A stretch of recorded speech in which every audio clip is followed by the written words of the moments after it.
o noches. Apocalipsis 1, 17 y 18. Gracias. ¿Tenemos?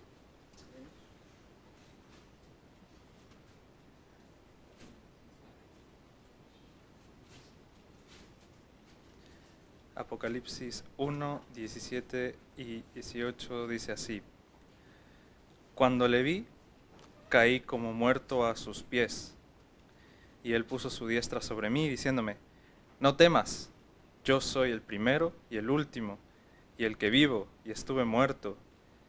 Mas he aquí que vivo por los siglos de los siglos. Amén. Y tengo las llaves de la muerte y del Hades. También Juan, pues vamos a buscar San Juan 6, que es el versículo que leyó el pastor al principio, que me viene de perlas también. San Juan 6, versículo 19 al 21.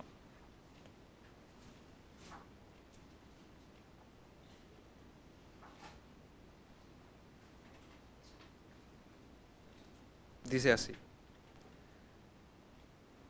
Cuando habían remado como 25 o 30 estadios, vieron a Jesús que andaba sobre el mar y se acercaba a la barca, y tuvieron miedo.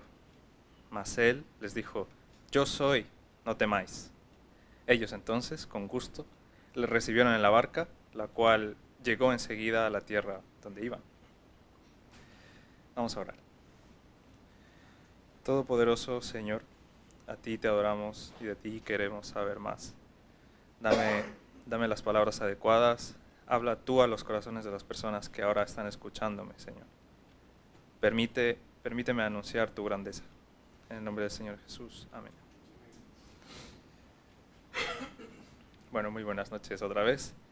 Espero que hayan venido preparados, porque ya saben cómo son las cosas cuando a Julián le toca exponer.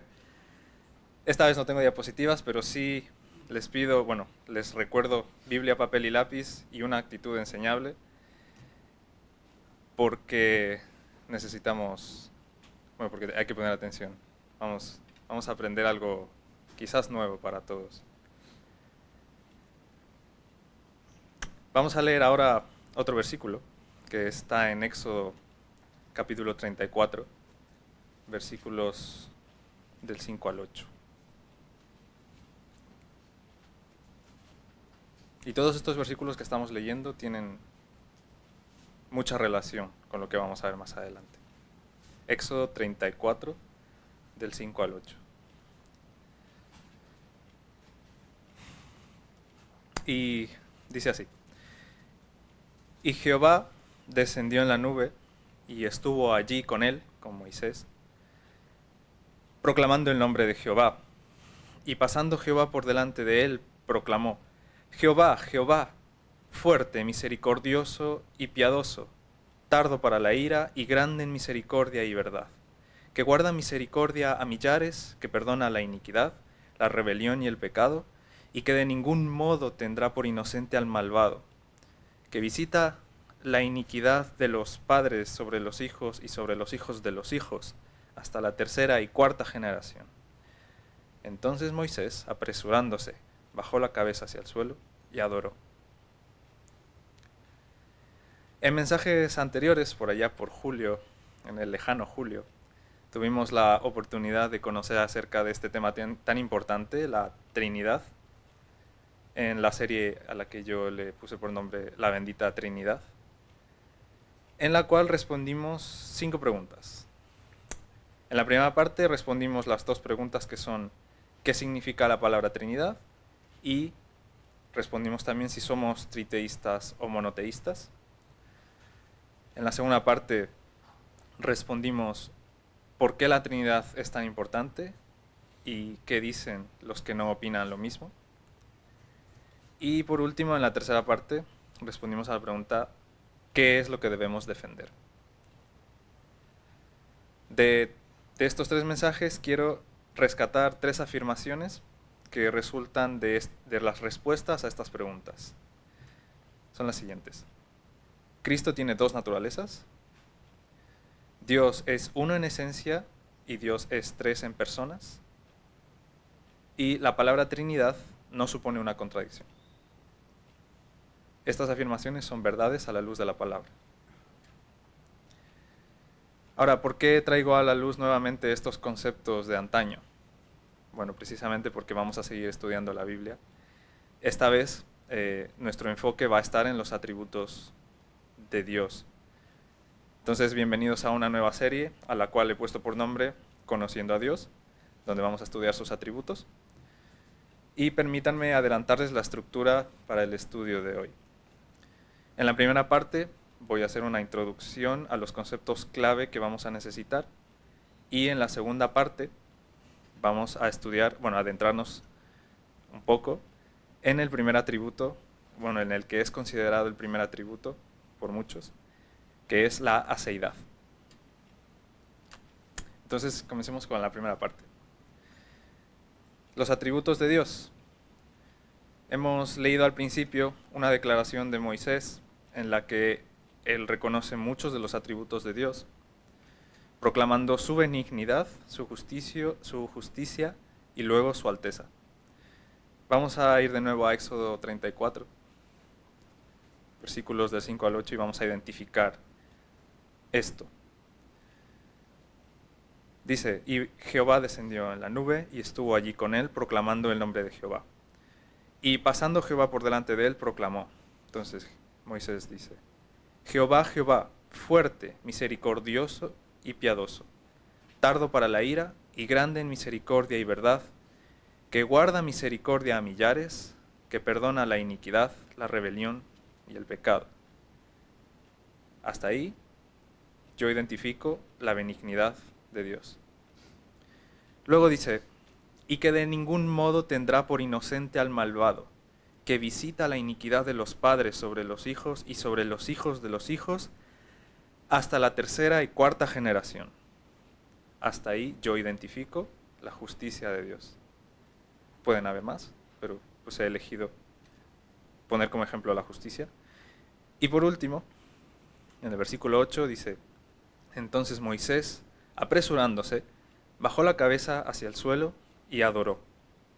Aquí yo identifico alteza, santidad. Todos estos detalles y comportamientos nos permiten saber cómo es el ser ante el cual tratamos de acercarnos por medio del conocimiento que obtenemos a través de su palabra.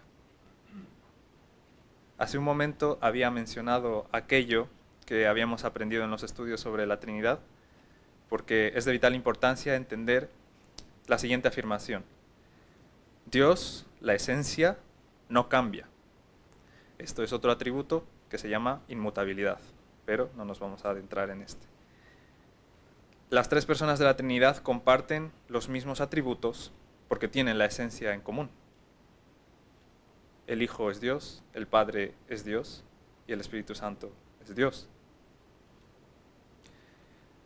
Por eso los arrianos, si se acuerdan de los arrianos, estaban equivocados, pues decían que Jesús, el Hijo, comenzó a existir en algún momento de la historia, argumentando que fue engendrado por Dios y de esta forma pues haciéndolo falto del atributo de la deidad, de la eternidad, perdón. Porque claro, si Jesús tiene un comienzo, no es eterno. El Hijo, si es eterno, no tiene un comienzo. Así como el Padre, el Espíritu Santo, como Dios mismo. Y la eternidad es otro atributo que es posible que lo estudiemos más adelante, en futuros mensajes. Y tomando este ejemplo de la eternidad, si Dios es eterno, las tres personas de la Trinidad son eternas, como lo acabo de decir. Y la Confesión de Fe de Bélgica, de 1561, que es una de las más antiguas y es del tiempo de la Reforma, declara de la siguiente manera. El Padre es la causa, origen y principio de todas las cosas, tanto visibles como invisibles. Ahora el Hijo. El Hijo es el Verbo, la sabiduría y la imagen del Padre. Ahora el Espíritu Santo. El Espíritu Santo es el eterno poder y potencia procediendo del Padre y del Hijo, de tal manera, sin embargo, que esta distinción no hace que Dios sea dividido en tres ya que la Sagrada Escritura nos enseña que el Padre y el Hijo y el Espíritu Santo, cada uno tiene su independencia, distinta por sus atributos. Entonces, de tal manera, no obstante, que estas tres personas son un solo Dios. Estas personas tan distintas no están divididas ni tampoco mezcladas entre sí. Son independientes,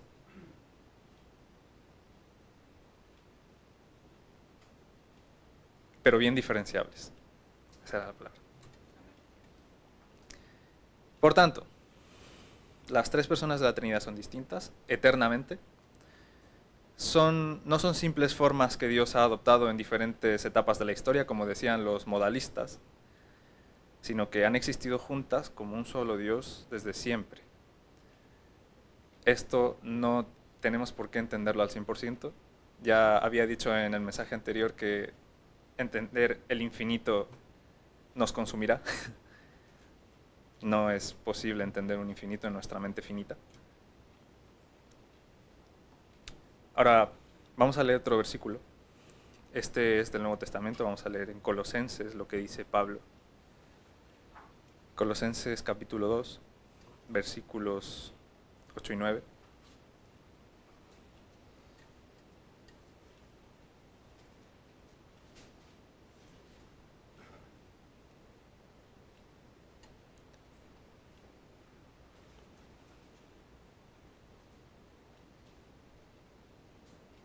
Colosenses capítulo 2, versículos 8 y 9 dice así: Mirad que nadie os engañe por medio de filosofías y huecas sutilezas, según las tradiciones de los hombres, conforme a los rudimentos del mundo, y no según Cristo.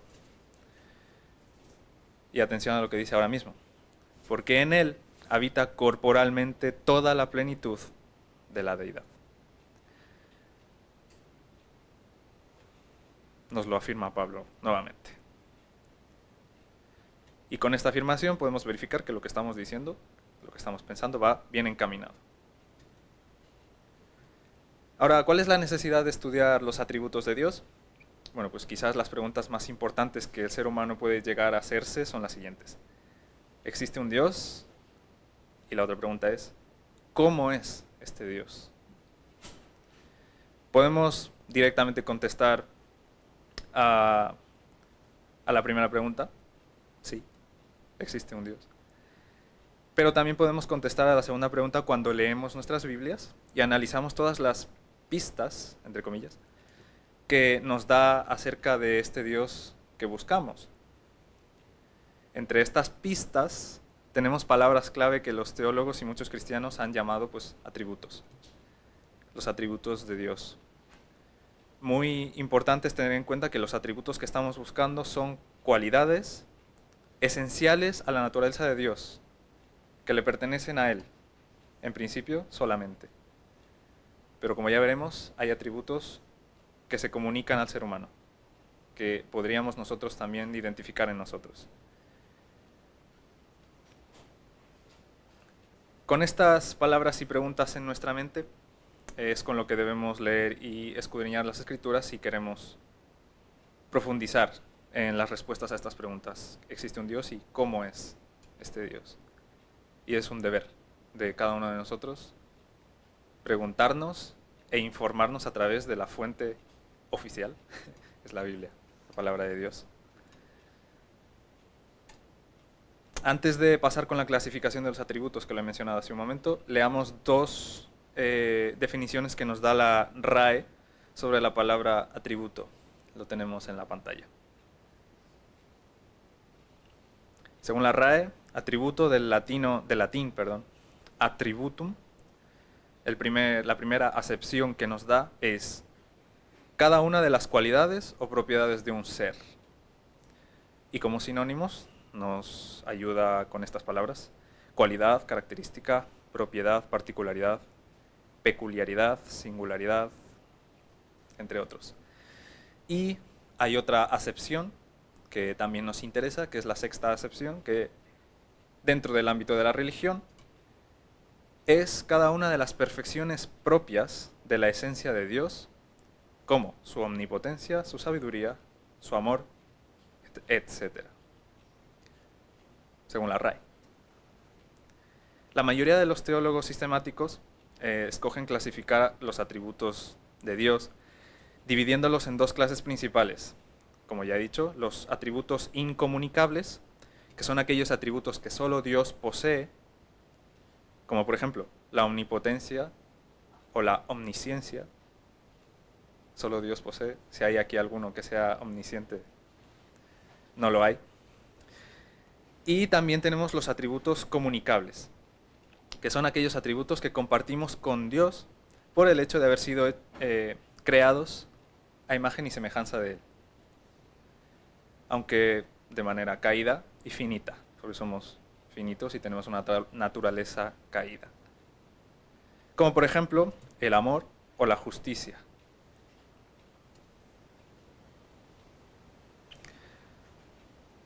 Aunque esta clasificación es útil, no es del todo perfecta, y podríamos ubicar algún atributo en ambas categorías, o ni siquiera saber en qué categorías ubicarlos, o no ubicarlos en ninguna categoría. Bueno, pero eso no es algo por lo que debamos sorprendernos, porque lo que estamos haciendo es realmente intentar estudiar a Dios, y muy buena suerte con esa tarea. A Dios no podemos meterlo en una caja y no podemos pretender que lo comprendemos en su totalidad. Ni a Él, ni a sus pensamientos, ni a la forma en cómo hace las cosas. Entonces, de la misma manera en que hemos estudiado la doctrina de la Trinidad, con humildad, con reverencia y temor de Dios, vamos a intentar exponer lo que Él habla de sí mismo en la Biblia con los conocimientos que hasta ahora nos ha dado. Empezamos, por tanto, ahora sí, con los atributos incomunicables, y voy a nombrar todos aquellos que hemos visto en las clases de escuela dominical con el hermano Costel, pero a continuación solamente hablaremos de uno de ellos, que, como he dicho antes, es la aseidad. Estos son los atributos incomunicables que hemos estudiado: aseidad, infinitud, soledad, simplicidad, o también llamada unidad, eternidad, inmutabilidad, providencia, omnipresencia, omnisciencia y omnipotencia. Atributos incomunicables que solo le pertenecen a Dios. Ahora sí, vamos con la segunda parte de este estudio y vamos a adentrarnos un poco en lo que es la aseidad. Quiero que leamos, otra vez, por supuesto, lo que dice Dios en el siguiente pasaje, Isaías capítulo 5.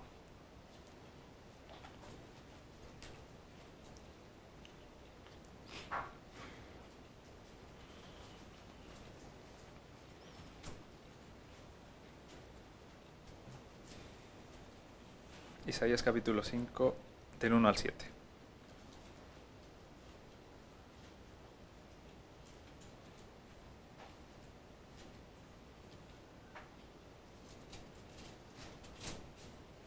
¿Tenemos? Dice así: habla Dios a través de Isaías. Ahora cantaré por mi amado, el cantar de mi amado a su viña. Tenía mi amado una viña en una ladera fértil. La había cercado y despedregado y plantado de vides escogidas. Había edificado en medio de ella una torre y hecho también en ella un lagar. Y esperaba que diese uvas, y dio uvas silvestres. Ahora pues, vecinos de Jerusalén y varones de Judá, juzgad ahora entre mí y mi viña. ¿Qué más se podía hacer a mi viña que yo no haya hecho en ella? ¿Cómo, esperando yo que diese uvas, ha dado uvas silvestres? Os mostraré, pues, ahora lo que haré yo a mi viña. Le quitaré su vallado y será consumida, aportillaré su cerca y será hollada. Haré que quede desierta, no será podada ni cavada, y crecerán el cardo y los espinos, y aun a las nubes mandaré que no derramen lluvia sobre ella.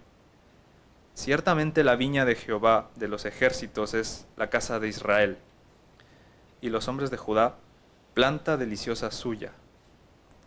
esperaba juicio, y he aquí vileza, justicia, y he aquí clamor.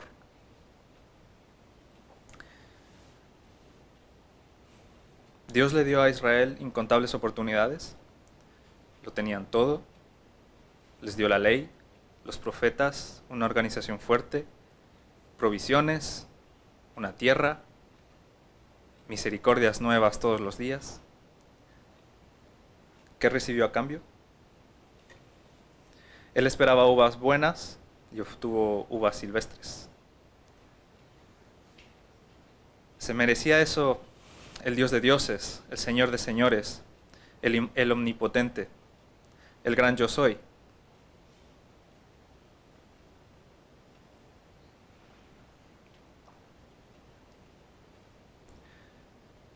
Vamos a leer lo que dice la definición de aceidad en la RAE.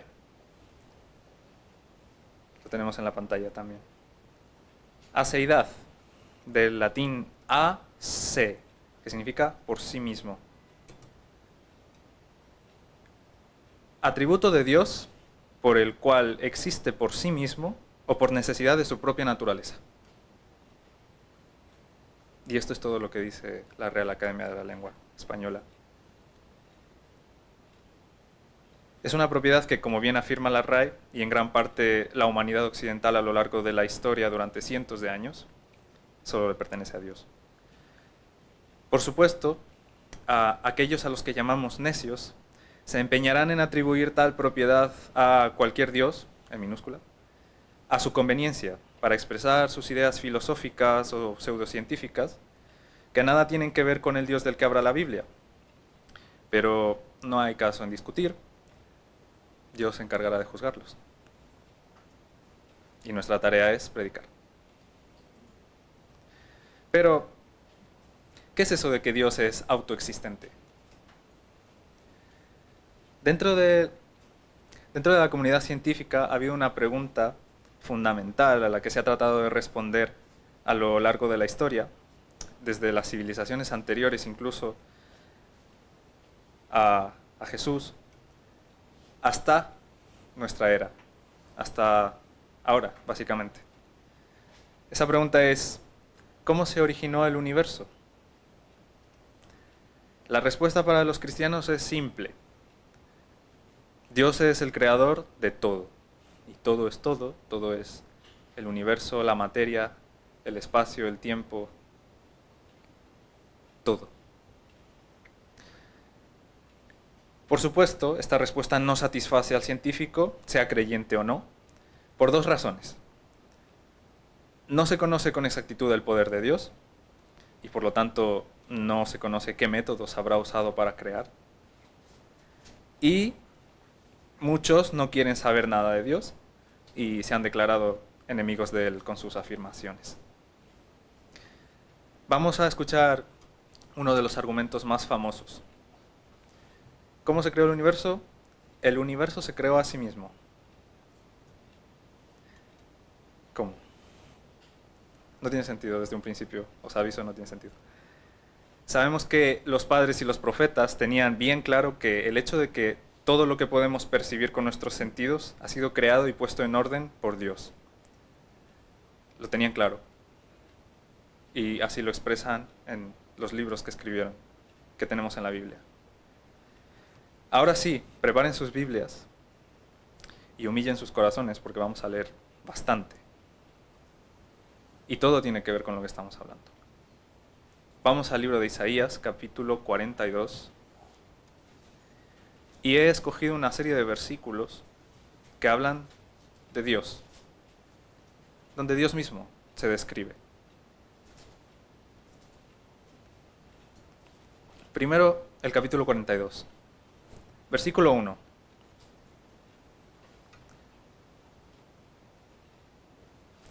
Dice así: He aquí mi siervo, yo le sostendré, mi escogido, en quien mi alma tiene contentamiento. He puesto sobre él mi espíritu. Él traerá justicia a las naciones. Versículo 5. Así dice Jehová Dios, creador de los cielos y el que los despliega, el que extiende la tierra y sus productos, el que da aliento al pueblo que mora sobre ella y espíritu a los que por ella andan. Versículo 8. Yo Jehová, este es mi nombre, y a otro no daré mi gloria, ni mi alabanza a esculturas. Vamos al capítulo 43, versículo 10.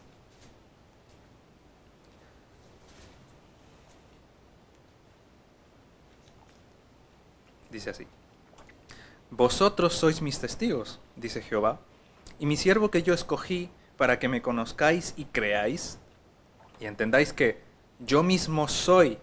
Antes de mí no fue formado Dios, ni lo será después de mí. Yo Jehová, y fuera de mí no hay quien salve. Yo anuncié y salvé, e hice oír, y no hubo entre vosotros Dios ajeno. Vosotros, pues, sois mis testigos, dice Jehová, que yo soy Dios. Aún antes que hubiera día, yo era, y no hay quien de mi mano libre. Lo que hago yo, ¿quién lo estorbará? Versículo 25. Yo soy el que borro tus rebeliones por amor de mí mismo, y no me acordaré de tus pecados. ¿Quién? ¿Quién hace eso? Jehová. Capítulo 44, versículo 6. Así dice Jehová, Rey de Israel y su Redentor, Jehová de los ejércitos: Yo soy el primero y yo soy el postrero. Nada hay fuera de mí. Y fuera de mí no hay Dios, perdón. Y fuera de mí no hay Dios. Versículo 8. No temáis ni os amedrentéis. ¿No te lo hice oír desde la antigüedad y te lo dije? Luego vosotros sois mis testigos. No hay Dios sino yo. No hay fuerte. No conozco ninguno. Versículo 24. Así dice Jehová, tu Redentor, que te formó desde el vientre. Yo Jehová, que lo hago todo, que extiendo solo los cielos, que extiendo la tierra por mí mismo, que deshago las señales de los adivinos y enloquezco a los agoreros, y que hago volver atrás a los sabios y desvanezco su sabiduría. Yo, el que despierta la palabra de su siervo y cumple el consejo de sus mensajeros. Capítulo 45, versículo 5. Yo soy Jehová y ninguno más hay. No hay Dios fuera de mí. Yo te ceñiré, aunque tú no me conociste, para que se sepa desde el nacimiento del sol hasta donde se pone, que no hay más que yo. Yo Jehová y ninguno más que yo, que formo la luz y creo las tinieblas, que hago la paz y creo la adversidad. Yo Jehová soy el que hago todo esto. Versículo 11. Así dice Jehová, el Santo de Israel y su formador: Preguntadme de las cosas por venir, mandadme acerca de mis hijos y acerca de la obra de mis manos. Yo hice la tierra y creé sobre ella al hombre. Yo, mis manos, extendieron los cielos y a todo su ejército mandé. Nos quedan 3 versículos. Versículo 18. Porque así dijo Jehová, que creó los cielos: Él es Dios, el que formó la tierra, el que la hizo y la compuso. No la creó en vano, para que fuese habitada la creó. Yo soy Jehová y no hay otro. Versículo 22. Mirad a mí y sed salvos, todos los términos de la tierra, porque yo soy Dios y no hay más. Por mí mismo hice juramento, de mi boca salió palabra en justicia y no será revocada. Que a mí se doblará toda rodilla y jurará toda lengua. Y por último, versículo 24.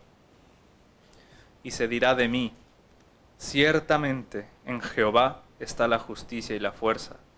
A él vendrán, y todos los que contra él se enardecen serán avergonzados.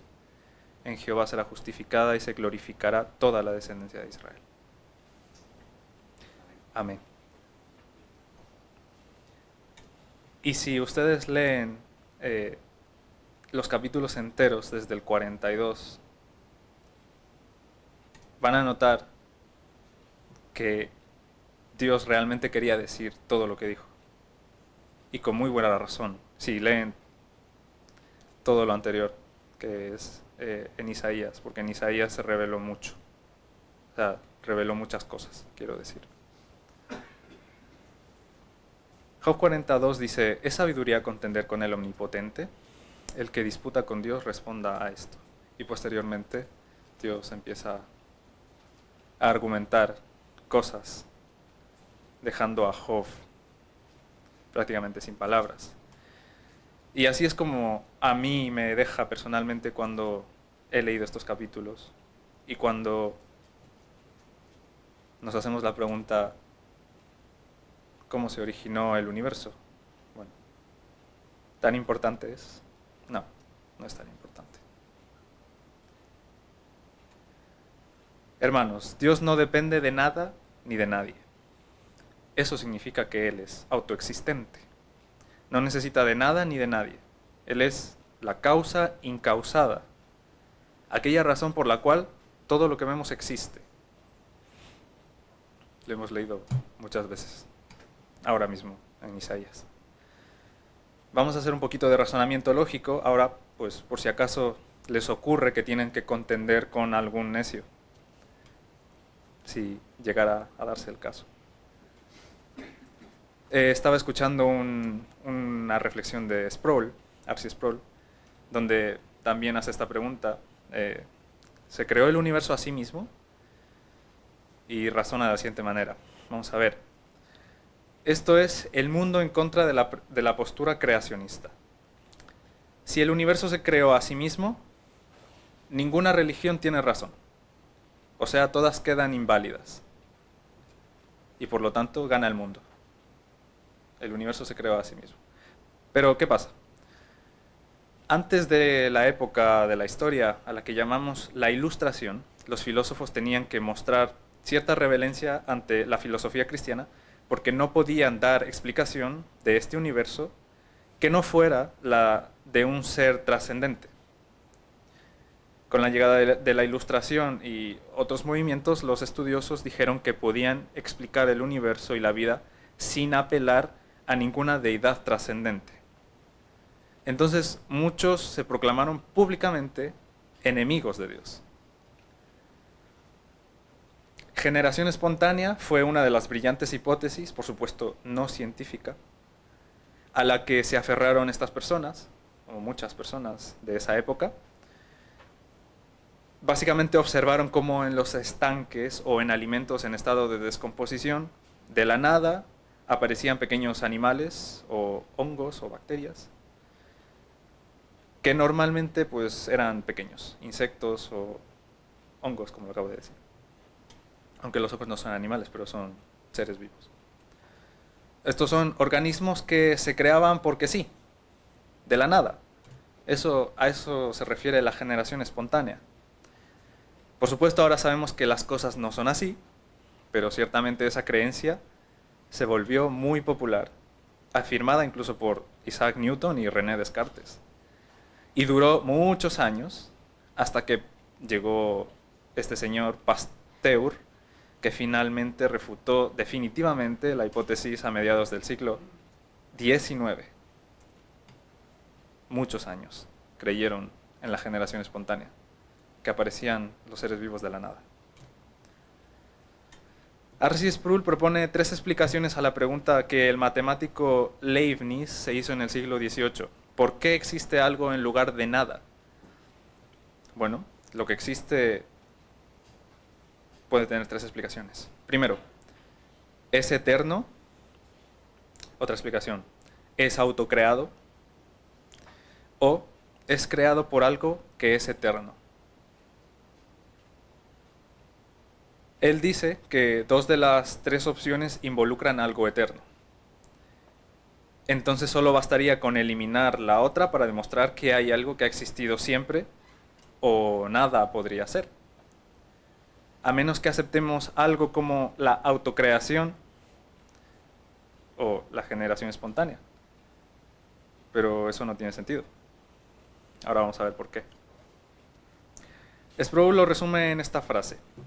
Para que algo se cree a sí mismo, tendría que ser antes de que lo fuera. Le vuelvo a repetir.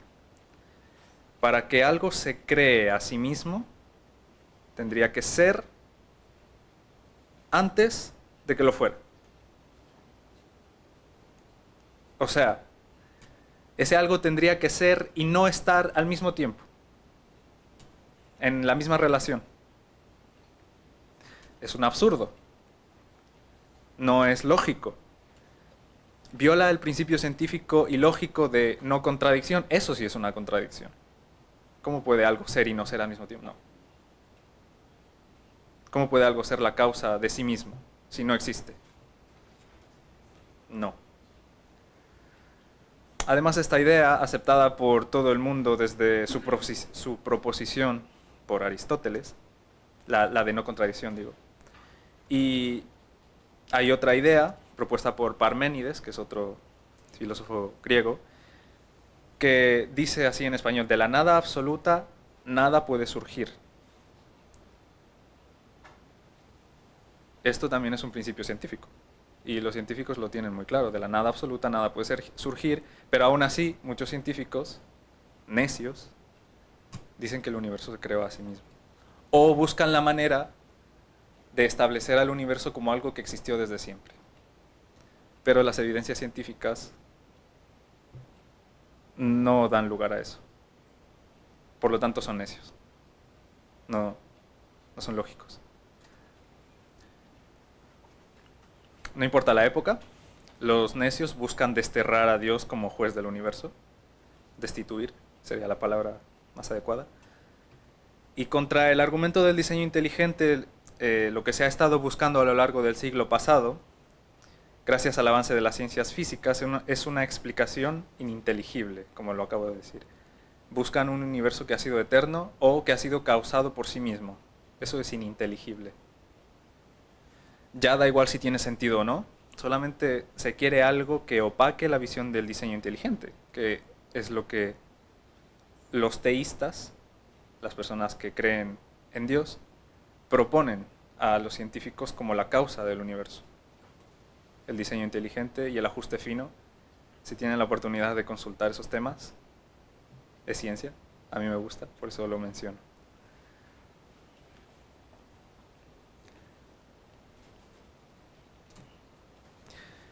Ahora les voy a decir otro ejemplo que pone Sproul, que dice así: se quiere llegar a un diseño ininteligible en el que los absurdos se acumulan para siempre. Es como explicar la creación del universo como un conejo fuera del sombrero y un mago. Pero donde no hay conejo, en el sombrero, hasta que el mago agita su varita mágica y ¡puff! Sale el conejo del sombrero, ¿no? Algo así es lo que pretenden los necios. Pero el problema es que quieren un conejo fuera del sombrero, primero, sin el conejo, sin el sombrero y sin el mago. Y simplemente quieren que aparezca el conejo, que se cree a sí mismo. No tiene sentido. Y Sproul, como bien Sproul dice, la gente debería reírse de tal necedad en vez de estar a la defensiva con esas personas. Vamos a terminar con broche de oro haciendo que este atributo de Dios sea incluso más explícito en las Escrituras. Vamos a Éxodo capítulo 3.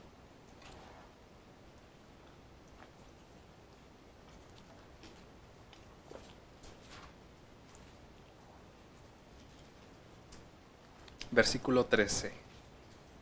Éxodo capítulo 3, versículo 13.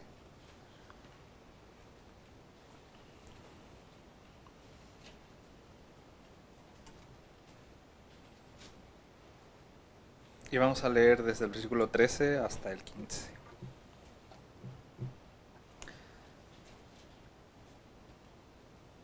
Dice así: Dijo Moisés a Dios: He aquí que llego yo a los hijos de Israel y les digo: El Dios de vuestros padres me ha enviado a vosotros. Si ellos me preguntaren: ¿Cuál es su nombre? ¿Qué les responderé? Y respondió Dios a Moisés: Yo soy el que soy. Y dijo: Así dirás a los hijos de Israel: Yo soy, me envió a vosotros. Además, dijo Dios a Moisés: Así dirás a los hijos de Israel: Jehová, el Dios de vuestros padres, el Dios de Abraham, el Dios de Isaac y Dios de Jacob, me ha enviado a vosotros. Este es mi nombre para siempre. Con él se me recordará por todos los siglos. Él es el que es. Él es autoexistente. Él es la causa incausada. Eso significa que Él es. Y vamos a terminar leyendo lo que dice nuestro santo Dios, que existe por sí mismo. Y se lo dice a través de Isaías. Acuérdense de la parábola de la viña que leímos al principio. Y vamos ahora a Isaías capítulo 6.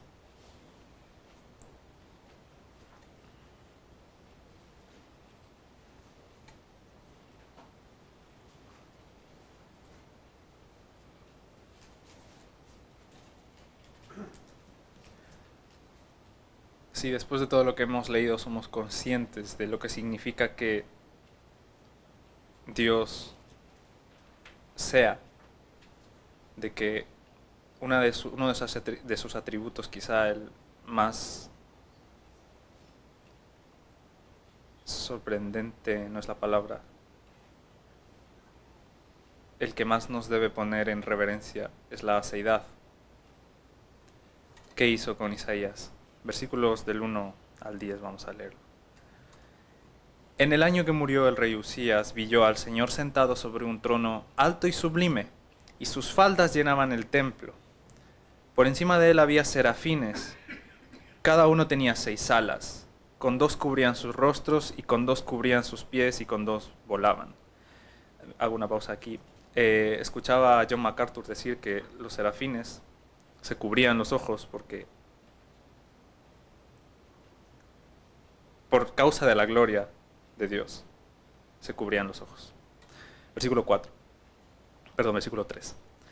Y el uno al otro daba voces diciendo: Santo, Santo, Santo, Jehová de los ejércitos, toda la tierra está llena de su gloria. Y los quiciales de las puertas se estremecieron con la voz del que clamaba, y la casa se llenó de humo. Entonces dije: ay de mí, que soy muerto, porque siendo hombre inmundo de labios y habitando en medio de pueblo que tiene labios inmundos, han visto mis ojos al Rey, Jehová de los ejércitos.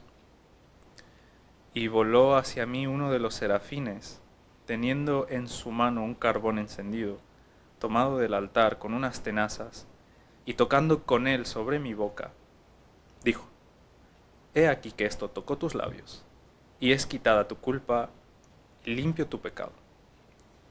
Después oí la voz del Señor que decía: ¿A quién enviaré y quién irá por nosotros? Entonces respondí: heme aquí, envíame a mí. Y dijo: anda, y di a este pueblo: oíd bien y no entendáis. Ved por cierto, mas no comprendáis.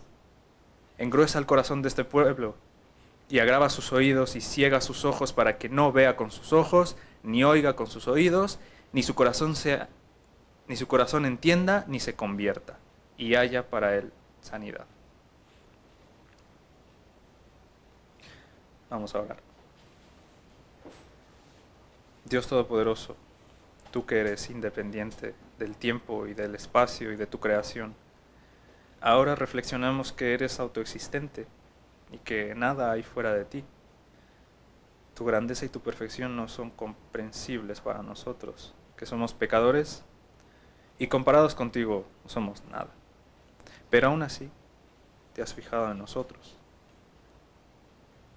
Gracias por ese amor tan grande que no lo comprendemos. Gracias, amado Dios.